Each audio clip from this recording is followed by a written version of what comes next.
Ever wished you could magically pull information from one document directly into your Excel sheet without a hassle? Today, we're diving into the powerful feature of embedding files directly into your Excel spreadsheets, a game-changer for integrated document management.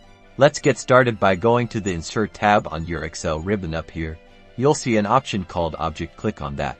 This opens up the Object dialog box. We want to choose the Create from File tab now. You have two main ways to bring your file in. First, you can click the Browse button to navigate your computer and find the file you want to embed. This could be a Word document, a PDF, an image, or even another Excel file.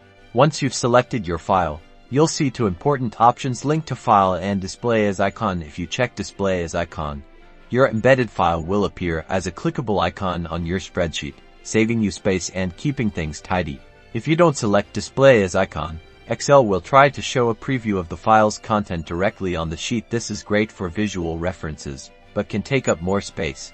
Now, the crucial decision: linking versus embedding. When you link to a file, Excel essentially creates a reference. This keeps your main Excel file small, but if you move or delete the linked file, the link will break. However, embedding a file inserts a copy of that file directly into your Excel spreadsheet. This makes your Excel file much larger, but the embedded file is self-contained. It won't break if the original is moved or deleted. Think about how you want to manage your documents if the embedded file is constantly updated and you need those changes reflected in Excel. Linking might be better if you need a self-sufficient snapshot of a document at a specific point in time. Embedding is your friend. So, whether you choose to display it as an icon or show a preview, and whether you link or embed, inserting files into Excel offers incredible power for organizing and managing your integrated documents. Give it a try and streamline your workflow.